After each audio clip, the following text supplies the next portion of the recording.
Hello दोस्तों, स्वागत है आप सभी का आपके अपने यूट्यूब चैनल पीएस क्लासेस पर।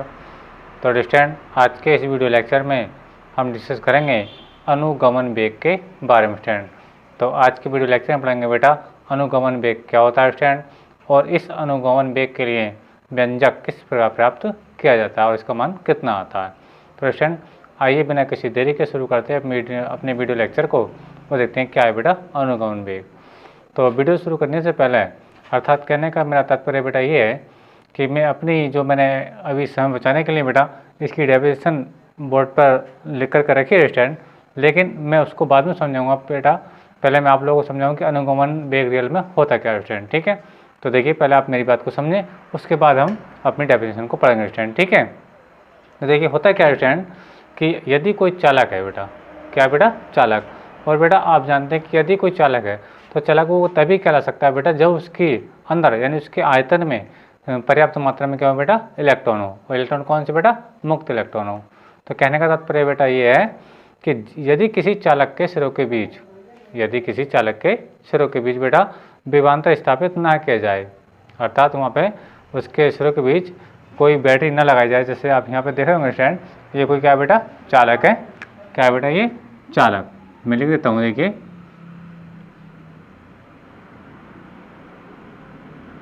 क्या बेटा ये कोई चालक है स्टूडेंट, ठीक है। तो जब बेटा इसके सिरों के बीच कोई बाह्य बैटरी नहीं लगाई गई है, देखिए यहाँ पे क्या है बेटा ये इसकी सेकंड कंडीशन रहेगी, लेकिन पहले हम इस कंडीशन को समझेंगे, उसको समझने के बाद फिर हम इसको समझेंगे, ठीक है।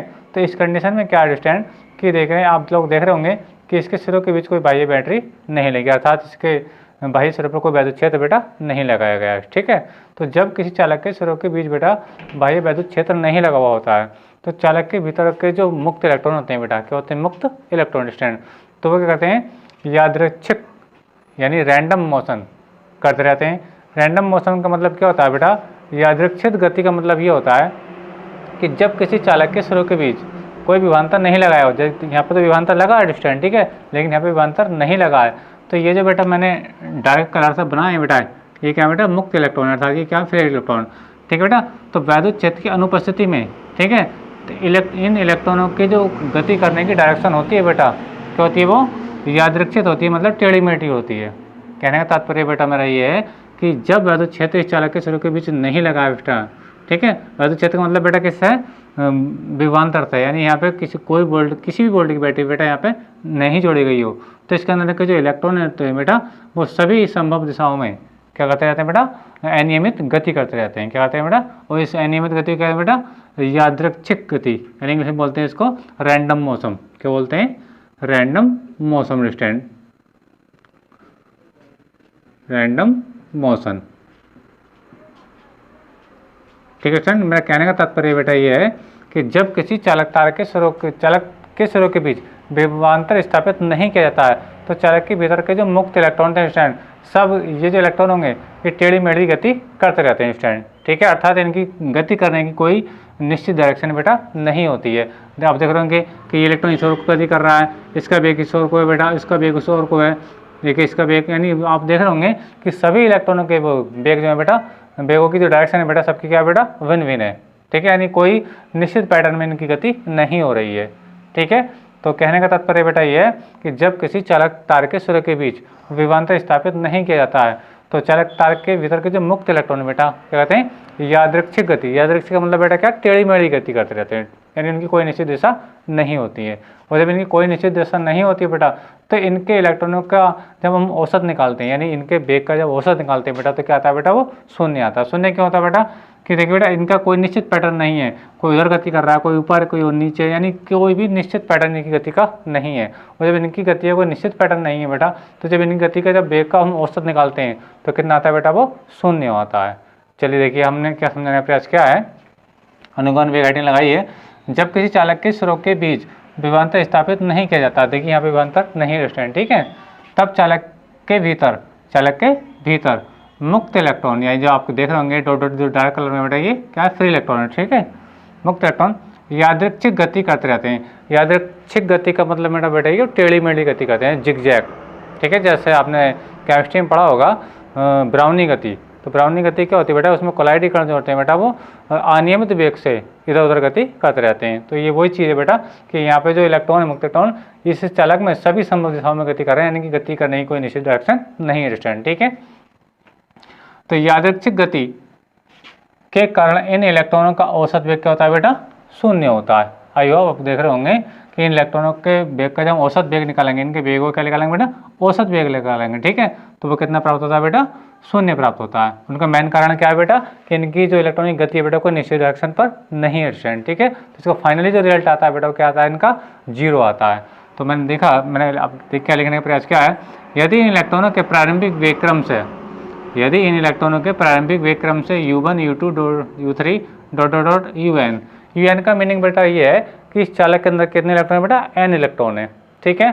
तो इसी प्रकार से हमने माना कि पहले कण का यानी पहले इलेक्ट्रॉन का जो पहला जो वेग प्रारंभिक वेग है वो u1 है, और दूसरा जो इलेक्ट्रॉन है उसका वेग क्या बेटा u2 है, और तीसरा जो इलेक्ट्रॉन है बेटा उसका वेग क्या बेटा प्रारंभिक u3 है, और जो n बाई इलेक्ट्रॉन होगा स्टैंड उसका वेग क्या प्रारंभिक वेग un है। अभी आपको समझ में आ रहा होगा इस चालक के अंदर बेटा क्या है, n इलेक्ट्रॉन है, ठीक है। इनके n का मतलब क्या बेटा, कोई निश्चित संख्या नहीं है, ठीक है, जिनके वेग के क्रम से कितने बेटा u1 u2 u3 dot dot क्या है बेटा un है, ठीक है।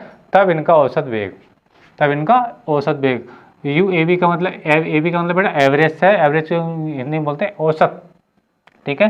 तो इनके वेगों का जो औसत आता है बेटा क्या था, वो शून्य आता है। अब देखिए कैसे हुआ बेटा, आपने हाई स्कूल में फार्मूला पढ़ा होगा बेटा, पदों का योग बटे पदों की संख्या, वेरी गुड, समांतर माध्यम पढ़ा था आप लोगों ने। तो देखिए यहाँ पे क्या है, वही फार्मूला लगा हुआ है बेटा, u1 plus u2 plus u3, यानी वेगों को जोड़ा गया स्टैंड, और डॉट डॉट कितने कितने जो वेग सॉरी कितने इलेक्ट्रॉन इसके अंदर, n इलेक्ट्रॉन है, ठीक है। उनके जो nवे इलेक्ट्रॉन का वेग क्या वो un है, ठीक है। तो आप लोग फार्मूला पढ़ते हैं कक्षा 10 में, पदों का योग बटे पदों की संख्या। तो ऊपर क्या देखिए बेटा, सब में क्या प्लस का साइन चल रहा है, तो ये पदों का योग बेटा, और ये क्या है बेटा n क्या बेटा पदों की संख्या है। तो यानी इनका जो औसत है बेटा वो कितना आता है, शून्य आता है। कितना आता है बेटा, शून्य आता है। शून्य आने का बेटा मेन कारण सिर्फ यही है कि इन इलेक्ट्रॉनों की कोई निश्चित दिशा में डायरेक्शन में, निश्चित दिशा में बेटा गति नहीं स्टैंड, ठीक है। अभी आपको समझ में आ रहा होगा स्टैंड, ठीक है। वही अनिश्चित जो गति चल रही है इनकी सभी संबंधित दिशा में, इस गति को कहते हैं बेटा यादृच्छिक गति, इंग्लिश में बोलते हैं इसको बेटा रैंडम मोशन कहते हैं, ठीक है स्टैंड। अच्छा, अब बाद में क्या होता है बेटा, तो ये तो बात रही बेटा जब इस चालक के सिरों के बीच कोई विभवांतर नहीं लगाया गया है, ठीक है। लेकिन अब क्या करेंगे बेटा, इस चालक के सिरों के बीच क्या लगाएंगे बेटा, विभवांतर लगाएंगे। देखिए यहाँ पर आप देख रहे होंगे स्टैंड। तो देखिए बेटा होता क्या है, जब किसी चालक के सिरों के बीच विभवांतर लगाया जाता है, ठीक है। तो देखिए मान लीजिए इसका ये जो सिरा है बेटा, ये आपको बड़ा डंडा दिख रहा होगा, पॉजिटिव होता है, ये जो आपको छोटा डंडा दिख रहा है नेगेटिव होता है, ठीक है। तो इसके चालक के सिरों को किसी चालक तार द्वारा बेटा बैटरी से जोड़ेंगे। मान लीजिए ये कोई हमें सेल जोड़ दिया, ठीक है स्टैंड। अब सेल जोड़ा, इसका पॉजिटिव सिरा बेटा इस चालक के इस तरह से जुड़ा हुआ है, इसका जो नेगेटिव सिरा है बेटा वो चालक के इस तरह से जुड़ा हुआ है। तो बेटा ये पॉजिटिव सिरा इस चालक के इस तरह से जुड़ा, तो ये चालक का ये वाला सिरा क्या हो जाएगा बेटा, पॉजिटिव हो जाएगा, और ये बेटा नेगेटिव सिरा किससे जुड़ा हुआ बेटा, इधर से जुड़ा हुआ है। तो चालक का ये वाला जो सिरा बेटा कैसे हो जाएगा, ऋणात्मक हो जाएगा। आई हो आपको समझ में आ रहा होगा स्टैंड, ठीक है।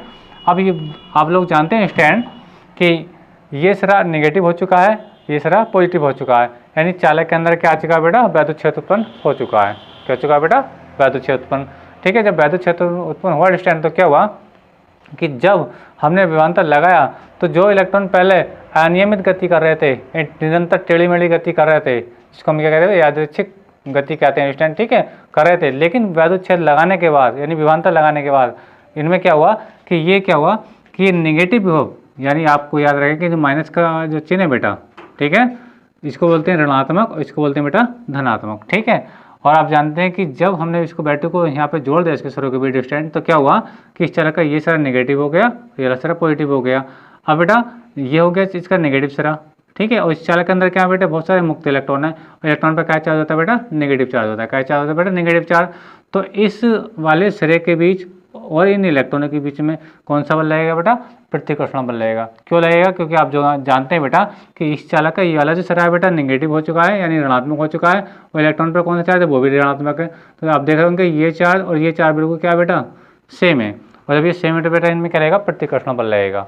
यानी इस चालक के इस सिरे के बीच में और इन इलेक्ट्रॉनों के बीच में, इलेक्ट्रॉन पर कौन सा चार्ज है बेटा, नेगेटिव चार्ज। यानी जो मैंने डॉट डॉट करके दिखाए बेटा, ये डॉट डॉट ये सब क्या है, फ्री इलेक्ट्रॉन, अर्थात ये क्या है बेटा मुक्त इलेक्ट्रॉन, और सब पे कौन सा चार्ज है बेटा, नेगेटिव चार्ज है।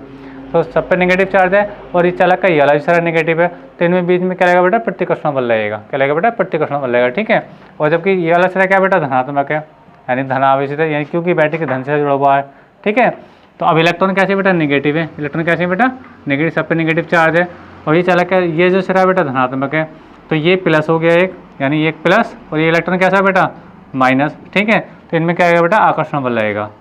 अर्थात कहने का मतलब मेरा बेटा ये है कि जब वैद्युत क्षेत्र हम लगाएंगे स्टैंड, ठीक है, तो जो सारे इलेक्ट्रॉन क्या करने लगे, ऋणात्मक सिरे से, ठीक है, ऋणात्मक सिरे से धनात्मक सिरे की ओर क्या करेंगे बेटा, एक निश्चित वेग से, यानी एक नियत सूक्ष्म वेग से गति करने लगेंगे। आई आपको समझ में आ रहा होगा। ठीक है, यानी जब हम किसी चालक के सिरों के बीच बेटा विभवांतर लगाएंगे, ठीक है, तो चालक के भीतर क्या होगा, वैद्युत क्षेत्र उत्पन्न हो जाएगा।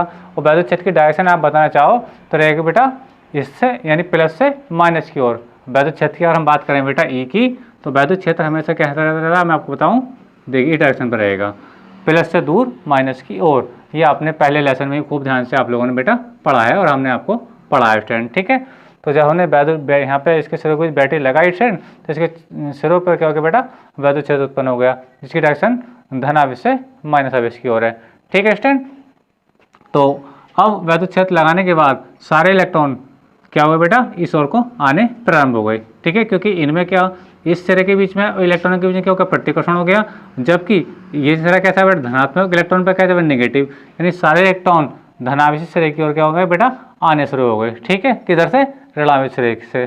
ठीक है, तो अब ये इलेक्ट्रॉन जिस वेग से आ रहे हैं, आपको समझ में आ रहा है स्टैंड कि ये इलेक्ट्रॉन जिस वेग से भी इधर को आ रहे हैं स्टैंड, ठीक है, तो इन इलेक्ट्रॉनों के वेग का जो औसत होता है, ठीक है, वही क्या कहलाता है बेटा, आपका अनुगमन वेग कहलाता है। आइए आपको समझ में आ रहा होगा कि जब हम बैटरी लगाएंगे बेटा, तो इलेक्ट्रॉन जो होंगे बेटा, ऋणात्मक विभव वाले सिरे से धनात्मक विभव वाले सिरे की ओर जिस वेग से आ रहे होंगे स्टैंड, किसी न भी किसी वेग से तो बेटा आए होंगे। ठीक है, तो इन इलेक्ट्रॉनों के वेगों का जो औसत होगा वही क्या कहलाएगा बेटा, आपका अनुगमन वेग कहलाएगा स्टैंड। तो आइए देखिए पढ़ते हैं अपने डेफिनेशन को। क्या है डेफिनेशन, देखिए, परंतु जब चालक के सिरों के बीच विभवांतर स्थापित किया जाता है, ठीक है, तब चालक में मुक्त इलेक्ट्रॉन, कौन सा इलेक्ट्रॉन बेटा, मुक्त इलेक्ट्रॉन लंबाई के अनुदिश, लंबाई के अनुदिश का मतलब क्या बेटा, कि इलेक्ट्रॉन इधर की ओर आ तो रहे हैं बेटा, इलेक्ट्रॉन इधर की ओर आ तो रहे हैं, तो वो बेटा इलेक्ट्रॉन इसी डायरेक्शन, जैसे ये चालक आपको, ये आपको लेंथ दिख रही है यानी कि लंबाई है बेटा, और ऐसा आपकी चौड़ाई समझ सकते हैं, तो इलेक्ट्रॉन चले लंबाई का अनुदिश चल रहे हैं,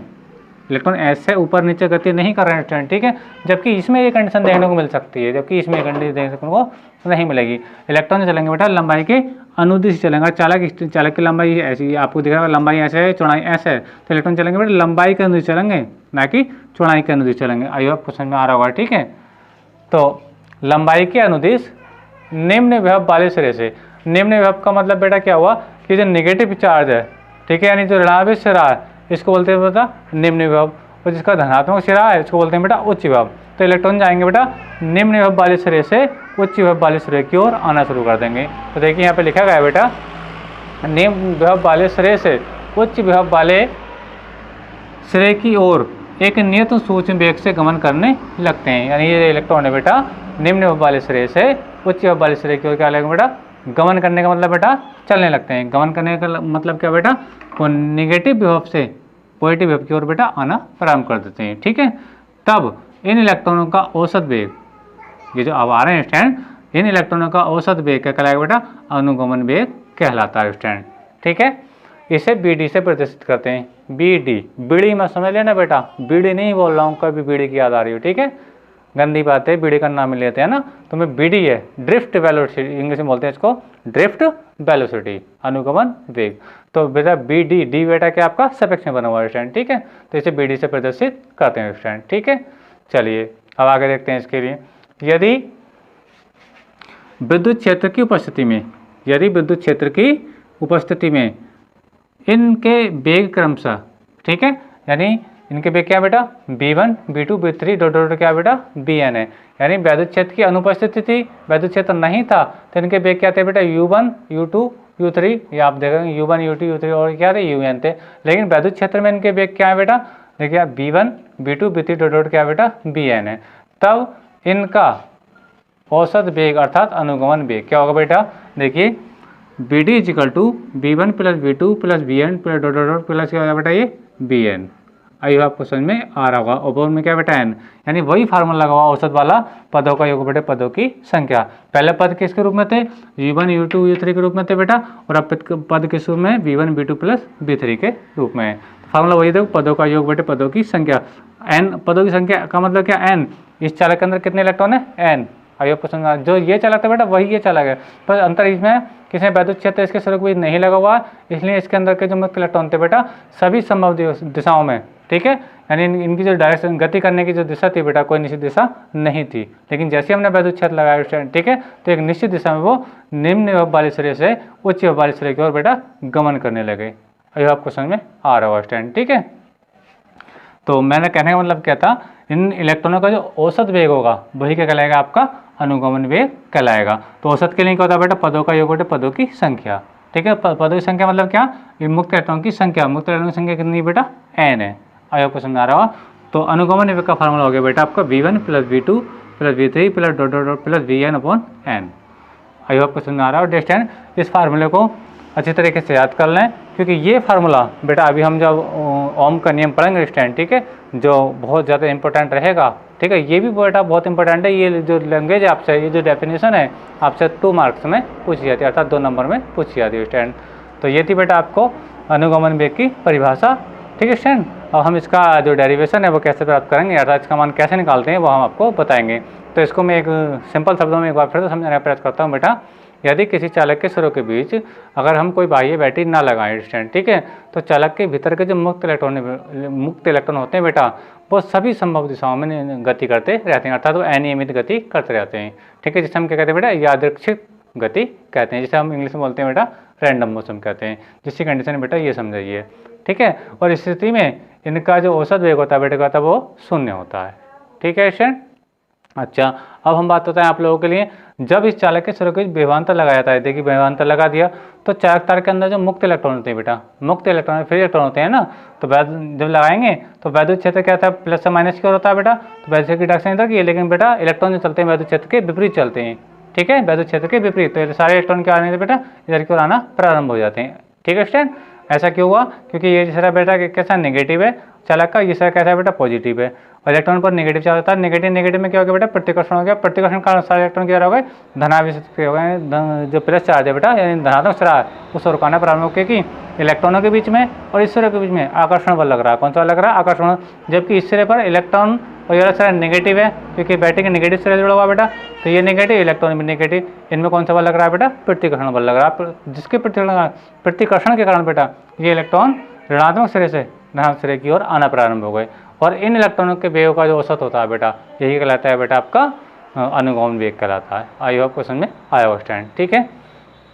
तो आइए अब देखेंगे बेटा कि इसके वेग का व्यंजक किस प्रकार ज्ञात किया जाता है, ठीक है। चलिए अब कर देता हूँ मैं इसको। तो बेटा वीडियो को पॉज करके अब इसका नोट्स बना लिए स्टैंड। अब मैं वीडियो को बोर्ड को साफ करूँगा बेटा। अब मैं अनुगमन वेग का मान किस प्रकार निकाला जाता है स्टैंड, अब मैं वो आपको समझाने वाला हूँ। चलिए कॉपी कर लीजिए बेटा।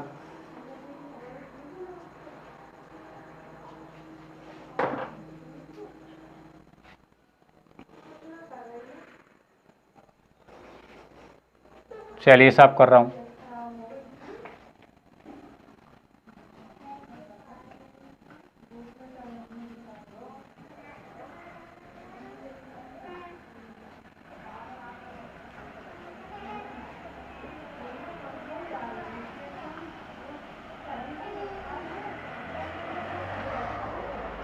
देखिए स्टैंड, अब हमने क्या किया है कि जब इसके सिरे को हमने क्या लगाया बेटा वोल्टेज लगाया, यानी कोई हमने बैटरी जोड़ी, तो इस चालक में क्या होगा बेटा वैद्युत क्षेत्र उत्पन्न हो गया, ठीक है। जब वैद्युत क्षेत्र उत्पन्न हो गया बेटा तो इन पर कोई ना कोई बल जरूर काम कर रहा होगा, ठीक है। हम जानते हैं जब भी कोई आवेशित कण वैद्युत क्षेत्र में रखा होता है बेटा, हमने आपको पहले ऐसा नहीं बताया है कि जब कोई आवेशित कण चाहे वो इलेक्ट्रॉन हो चाहे प्रोटॉन हो, ठीक है स्टैंड, वैद्युत क्षेत्र में रखा होता है तो उस पर एक बल कार्य जरूर करता है। जैसे हमने आपको समझाया था, मान लीजिए ये क्या बेटा आपका वैद्युत क्षेत्र है, देखिए इस डायरेक्शन में बेटा ये है, ठीक है, ये कोई वैद्युत क्षेत्र है। अब मान लीजिए इसमें कोई मैं आवेशित कण लग दूँ Q, ये क्या बेटा वैद्युत क्षेत्र, ठीक है। तो एक बल का अनुभव करेगा और उस बल का मान बेटा कितना आता है, F बराबर क्या आता है QE के बराबर आता है। यानी ये चीज़ देखिए आप लोगों को हमने पहले लेसन में पढ़ाई थी बेटा। ठीक है। लेकिन आज क्या है बेटा, हम जिस क्यू की जगह कोई बेटा क्या है इलेक्ट्रॉन है, और इलेक्ट्रॉन की जगह हम क्या लेंगे, इलेक्ट्रॉन के बेस को हम बेटा क्या लिखते हैं, ई से लिखते हैं। क्या लिखते हैं बेटा, ई से लिखते हैं। आई आपको समझ में आ रहा होगा स्टूडेंट, ठीक है। चलिए अब करते हैं बेटा जो अनुगमन वेग है बेटा, इसका जो डेरिवेशन है किस पर ज्ञात किया जाता है, इसका मान कितना आता है। आई आपको समझ में आ रहा होगा स्टूडेंट। चलिए तो देखिए मैं लिख रहा हूं अनुगमन वेग के लिए व्यंजक, अनुगमन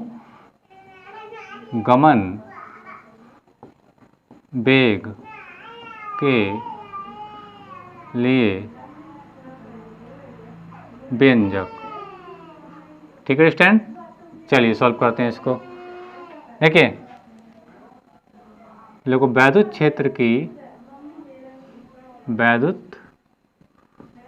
क्षेत्र की अनुपस्थिति में, उपस्थिति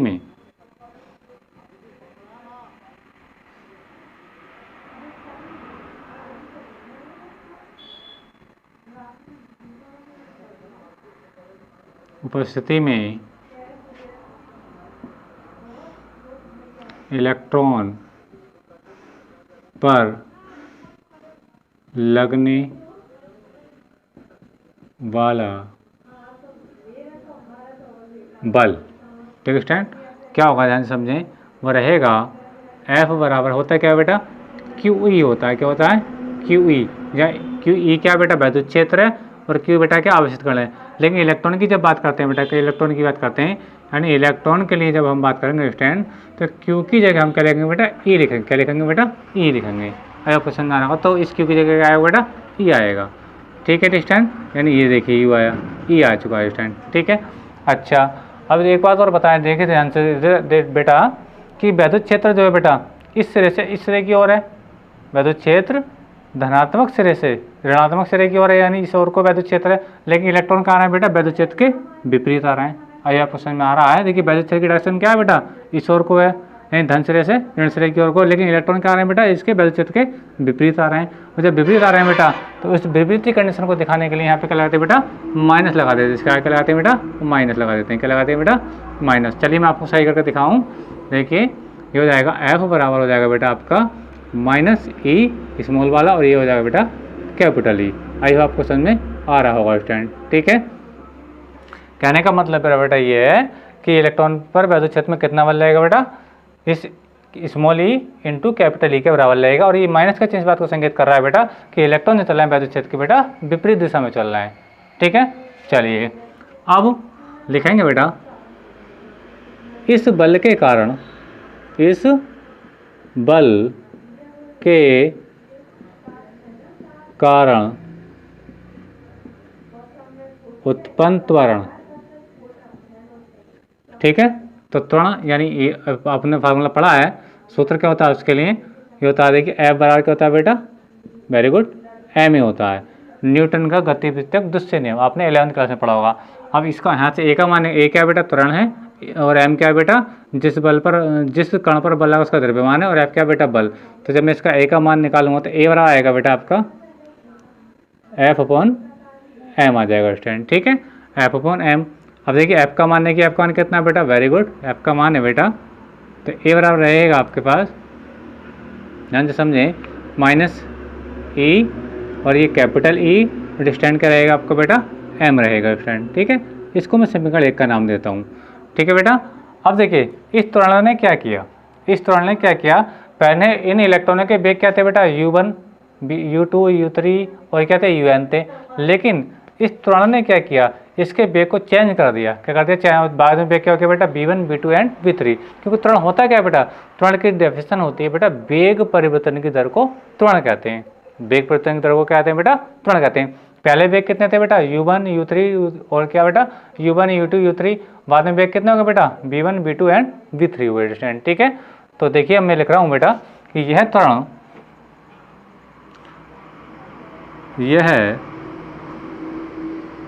त्वरण वेग U1, U2, U3 UN को B1, B2, B3 व Bn में परिवर्तित कर देता है।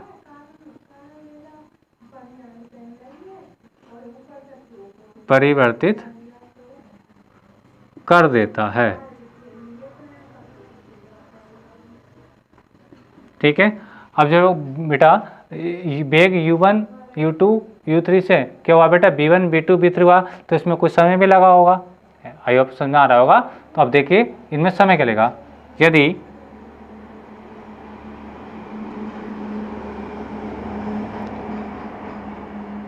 वेग परिवर्तन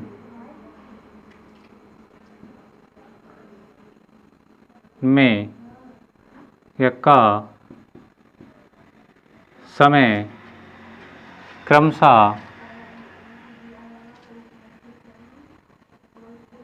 t1 t2 t3 डॉट क्या हो बेटा tn हो, तब गति के प्रथम समीकरण से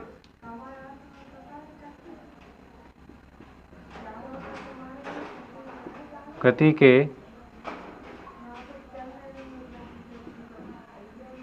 प्रथम समीकरण से। ठीक है स्टूडेंट। तो गति का प्रथम समीकरण होता है बेटा, देखिए ये होता है, देखिए बेटा मैं तो इसको रब कर रहा हूँ आपको समझाने के लिए, मैं इधर समझाऊंगा इसका पूरा डायरेक्शन आप लोगों को। चलिए मैं आपको ये देता हूँ।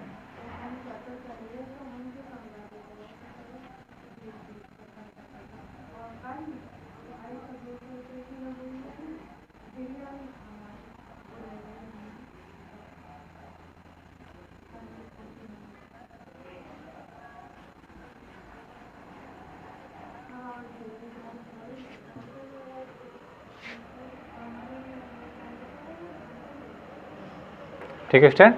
तो अब गति के प्रथम समीकरण से क्या होता है, समीकरण देखिए इसका होता है b बराबर u प्लस ए टी। अभी आपको समझ में आ रहा होगा स्टूडेंट, b बराबर u plus A T.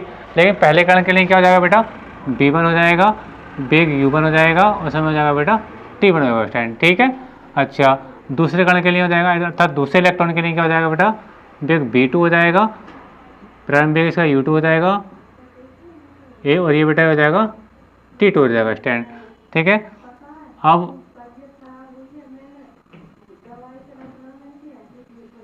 b3 और r हो जाएगा बेटा, u3 हो जाएगा प्लस a, और बेटा ये t3 हो जाएगा। और इसके आगे और भी इलेक्ट्रॉन रहेंगे बेटा, क्योंकि इलेक्ट्रॉन संख्या तो n है, इसके अंदर बहुत सारे इलेक्ट्रॉन है। अब मैं n इलेक्ट्रॉन के लिए देता हूँ bn is equal to un plus a और बेटा tn स्टैंड। अब देखिए बेटा ये मुझे b1 b2 b3 डॉट के मुझे bn के मान प्राप्त हो चुके हैं स्टैंड। याद रखना बेटा गति के प्रथम समीकरण से है ना, गति के 3 समीकरण जो है आपने कक्षा 11 में पढ़े होंगे और 9th में पढ़े होंगे, ये उसी समीकरण में पहले इलेक्ट्रॉन के लिए 1 की कंडीशन है, दूसरे के लिए 2 की कंडीशन, तीसरे के लिए 3 की कंडीशन और nवे इलेक्ट्रॉन के लिए n वाली कंडीशन है। ठीक है। अब बेटा लिखेंगे अनुगमन वेग की परिभाषा से। किससे बेटा अनुगमन वेग की परिभाषा से। अनुगमन वेग की परिभाषा से क्या होती है बेटा, अभी हमने आपको पढ़ाया था, ये होता है BD बराबर होता है आपका बेटा V1 plus V2 plus V3 plus dot dot dot क्या हो जाएगा बेटा आपका plus Vn upon n stand. ठीक है। तो ये है क्या है बेटा आपकी अनुगमन वेग की परिभाषा, जो अभी हमने आपको पढ़ाई थी स्टूडेंट। ठीक है। अब देखिए इस फार्मूले में b1 b2 b3 के मान रख लेंगे। देखिए बेटे का जब मान रखेंगे तो क्या हो जाएगी कंडीशन, देखिए मैं रख रहा हूँ कि Vd इज इक्वल टू रहेगा आपके बेटा, तो मैं यहाँ अपन बड़ा सा लगा देता हूँ स्टैंड। ठीक है। तो देखिए कि b1 का मान क्या है बेटा, ये बेटा u1 प्लस a t1। अब देखिए b2 का मान है कि बेटा u2 plus a t2 plus, अब बेटा b3 का मान देखिए u3 plus a t3 plus dot dot. अब un का मान रख दीजिए प्लस, un का मान क्या आएगा बेटा ध्यान से समझे, UN प्लस ATN, ठीक है स्टूडेंट। और अपन में क्या चल रहा है बेटा, n चल रहा है स्टूडेंट, ठीक है। अब हम क्या करेंगे बेटा, इसमें जो प्रारंभिक वेग है U1 U2 U3 है ना, उसको अलग लिख लेंगे बेटा, जो अंतिम वेग है उसको हम बाद में देखेंगे, ठीक है। चलिए देखिए, मैं कहने का तात्पर्य मेरा क्या है, मैं देखिए जो U1 U2 और U3 यानी जो प्रारंभिक वेग हैं उनको मैं अलग करके लिख रहा हूँ, ठीक है, ध्यान से समझें। BD बराबर हो जाएगा बेटा आपका, देखिए अपन में लगा लेता हूँ बड़ा सा, U1 plus U2 plus U3 plus dot dot dot बेटा क्या आएगा, UN, ठीक है स्टूडेंट। अच्छा, अब पहले ध्यान से समझे बेटा, अब देखिए 81 82 83, ठीक है, और ATN, इसको लिख लेते हैं बेटा, ध्यान से देखें, देखिए 81 82 plus 83 plus dot dot dot क्या हो जाएगा बेटा, प्लस में ATN हो जाएगा स्टूडेंट, ठीक है। अच्छा, और अपन में क्या रहेगा बेटा, n। अब देखिए मैं अब क्या करने वाला हूँ कि इस n को बेटा मैं अलग अगर दो पार्टों में बांटूँ तो इसको मैं अलग लिख सकता हूँ, उसको मैं अलग लिख सकता हूँ। यानी कहने का मतलब मेरा बेटा ये है, अगर 3 प्लस 2 अपॉन में अगर आपका 5 बेटा, तो 5 को ऐसे लिख सकते हैं 3/5 और प्लस 2/5। तो वही मैं काम करने जा रहा हूँ कि इस n को बेटा कुछ इसके बटे में लिखूंगा और बाद में उसके बटे में लिखूंगा। ध्यान से समझे, देखिए मैं करना क्या चाह रहा हूँ बेटा, अब देखिए मैं ऐसे कर के देता हूँ इसको प्लस, इसके ऊपर में बेटा क्या आ जाएगा, n आ जाएगा, ठीक है स्टूडेंट, और इसके बटे में क्या आ जाएगा बेटा, वो भी n आ जाएगा। आई होप क्वेश्चन में आ रहा होगा स्टूडेंट, ठीक है। यानी कि पूरे के बटे में था, मैंने इसको कुछ इसके अपन में लिया बेटा, कुछ इसके ऊपर में लिया, क्योंकि मैंने बताया बेटा कि जब ऊपर दो संख्याएं हो, ठीक है, दो पद हो, नीचे सिंगल पद हो, तो नीचे वाले पद को उन दोनों के अपन में लिख सकते हैं। इस प्रकार बेटा n को हम दोनों के पदों में नीचे लिख सकते हैं स्टूडेंट, ठीक है। अब आप देख रहे होंगे बेटा U1 U3 और U1 U2 U3 plus UN/n, इसका मान कितना होता है बेटा, 0 होता है। देखिए मैंने अभी पढ़ाया था आपको, जब हमने बताया था कि वैद्युत क्षेत्र की अनुपस्थिति में इलेक्ट्रॉनों का जो औसत वेग होता है वो 0 होता है। तो ये वैद्युत क्षेत्र की अनुपस्थिति वाली कंडीशन है, यानी इसका मान कितना हो जाएगा बेटा, 0 हो जाएगा। ये कहाँ से कहाँ तक 0 हो जाएगा बेटा, यहाँ से यहाँ तक 0 हो जाएगा। तो BD बराबर रहेगा आपका बेटा, ध्यान से समझें, 0 प्लस, अब देखिए स्टैंड इसके अंदर ए कॉमन आ रहा है स्टैंड, चलिए इसको मैं कॉमन ले लेता हूँ स्टैंड। अब देखिए यहाँ से क्या बचा, यहाँ से देखिए आपका बेटा T1 T2 T3 plus dot dot dot TN, ठीक है स्टैंड, और अपॉन में क्या बचा बेटा आपका, n बचा, क्या बचा, n, ठीक है स्टैंड। अगर मैं T1 T2 T3 dot dot TN को अगर मैं क्या बेटा क्या टो मान लूँ, क्या मान लूँ, तो ध्यान समझे, देखिए ये देखिए BD है ये, तो BD बराबर रहेगा स्टूडेंट आप लोगों के पास, ये तो खत्म हो जाएगा बेटा, ये A रहेगा आपके पास, ठीक है। इस सारे को हम क्या मान लें बेटा, टो के बराबर मान लें, क्या है टो, ये देखिए टो, यानी कहने का मतलब मेरा ये है कि T1 plus T2 plus T3 plus dot dot dot dot plus TN/n को मैंने क्या माना बेटा, टो माना है, क्या माना, टो। चलिए मैं सही करके बना देता हूँ इसको, जैसे टो, क्या कहते हैं इसको, टो कहते हैं। और आपको समझ में आ रहा होगा स्टैंड, ठीक है। अब देखिए बेटा मुझे मिला B बराबर A टो, ठीक है स्टैंड। अब मुझे A का मान पता है, देखिए बेटा A का मान क्या है बेटा, ये है। आई आपको समझ में आ रहा होगा स्टैंड। तो मैं क्या करूँगा कि इस A की जगह मैं ये वाला मान रख दूँगा। चलिए देखिए, तो देखिए BD बराबर रहेगा स्टैंड आपके पास, रहेगा BD बराबर, देखिए A की जगह रखिए बेटा, A का मान क्या बेटा, minus small E into capital ई बटे M, यानी ये रहेगा माइनस C, और ये बेटा रहेगा माइनस रहेगा, याद रखें। चलिए मैं लगा देता हूँ आगे से, माइनस स्मॉल ई और ये बेटा कैपिटल E, ठीक है स्टूडेंट, और ये अपन में क्या बेटा M, ठीक है स्टूडेंट, और ये क्या बेटा टो, क्या बेटा ये टो। तो बेटा ये अनुगमन वेग का मान है स्टूडेंट, ठीक है। तो आप देखें स्टूडेंट कि अनुगमन वेग का जो डेरिवेशन है बेटा इस प्रकार प्राप्त किया जाता है। इसका जो फाइनली आंसर आता है बेटा BD इज इक्वल टू, ये D है स्टूडेंट याद रखें, BD is equal to minus small E into capital E upon M, ठीक है स्टैंड, और इंटू में क्या बेटा टो।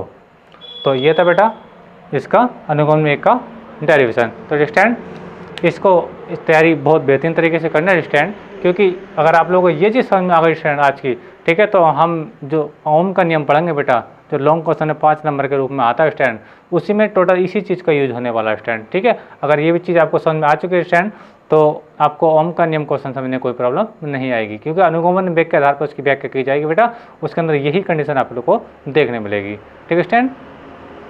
तो अब वीडियो को पॉज करके बेटा आप इसका नोट्स बना लीजिए स्टैंड, तो इसको याद रखें बेटा, ये क्या है, इसका नाम टो।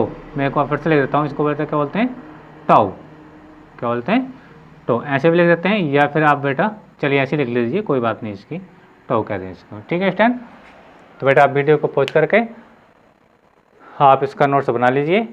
चलिए मैं इसका थोड़ा रिवीजन करा देता हूँ बेटा, कि विद्युत क्षेत्र में इलेक्ट्रॉन पर लगने वाला बल कितना होता है बेटा, ई क्यू के बराबर होता है, लेकिन क्यू की जगह हम बेटा क्या ले रहे हैं, ई ले रहे हैं स्टैंड, ठीक है। अब हमने क्या निकाला, इस बल के कारण उत्पन्न त्वरण निकाला, त्वरण क्या होता है बेटा, एफ बराबर एम ई, ठीक है। ये गति का दूसरा नियम है, आपने 11th क्लास में पढ़ा हुआ स्टैंड। तो एक का मान निकालेंगे तो ये क्या हो जाएगा बेटा, ये एम इसके अपन में आ जाएगा, तो एफ ओपन एम हो जाएगा, ठीक है स्टैंड। अब इस ऐप की जगह हमने ये मान रख दिया, ठीक, कंडीशन आ गई। अब हमने जो इस ये तो अब मैंने क्या लिखा डेफिनेशन देखिए, ये त्वरण वेग u1 u2 u3 total n को b1 b2 b3 व bn में परिवर्तित कर देता है। यदि वेग परिवर्तन का समय कितना बेटा, t1 t2 t3 dot tn हो, तब गति के प्रथम समीकरण से, गति का प्रथम समीकरण क्या होता है बेटा, मैं बताऊँ आप लोगों को, ये होता है b बराबर u प्लस a, और ये बेटा क्या होता है t होता है, ठीक है। तो पहले कण के लिए मैंने बनी कंडीशन दिखाई है, दूसरे कण के लिए यानी दूसरे इलेक्ट्रॉन के लिए मैं 2 कंडीशन, तीसरे इलेक्ट्रॉन की 3 कंडीशन, और एन इलेक्ट्रॉन की एन कंडीशन, ठीक है। फिर मुझे b1 b2 एंड b3 के मान मिल गए, यानी b1 b2 एंड b3 के मान प्राप्त हुए स्टैंड। अब इन मानों को मैंने क्या कर दिया बेटा, अनुगमन वेग की डेफिनेशन से लिखा। तो इसमें b1 b2 3 के जब मैंने मान रखे स्टैंड, ठीक है, तो मुझे ये कंडीशन प्राप्त हुई। ये कंडीशन प्राप्त होने के बाद ये मुझे पता है कि ये क्या बेटा u1 plus u2 plus u3 dot क्या बेटा un अपॉन n, यानी ये क्या है, विद्युत क्षेत्र की अनुपस्थिति में इलेक्ट्रॉनों का क्या बेटा औसत वेग, और ये कितना होता है बेटा, 0 के बराबर होता है, ठीक है। अच्छा, जिसकी जो कंडीशन अलग हो, ये 81 82 83 प्लस 80n, ये सेकंड कंडीशन बेटा आपकी ऐसी रही, ठीक है। n को मैंने दोनों के अपन में लिख दिया, ठीक है स्टैंड। ये 0 के बराबर हो गया, इसमें से बेटा क्या करा मैंने, a को कॉमन ले लिया। जब a को कॉमन लिया तो कंडीशन ये रही, और इस सारे को बेटा क्या मान लिया, इस सारे को मान लिया बेटा टो के बराबर माना, क्या बराबर बेटा, टो के बराबर मान लिया, तो ये टो हो गया। अब मैंने बेटा ए का मान रख दिया यहाँ से उठा करके, जब ए का मान रखा तो मुझे फाइनली कंडीशन का मिली, ये मिली। तो स्टैंड, तो आज के वीडियो लेक्चर में बस इतना ही। अगर स्टैंड वीडियो पसंद आया स्टैंड तो वीडियो को लाइक कीजिए, शेयर कीजिए एंड कमेंट कीजिए, और चैनल पर नए स्टैंड तो चैनल को भी सब्सक्राइब भी जरूर कीजिए, ठीक है। तो आज की वीडियो लेक्चर में इतना ही। थैंक यू, धन्यवाद, बेस्ट ऑफ लक।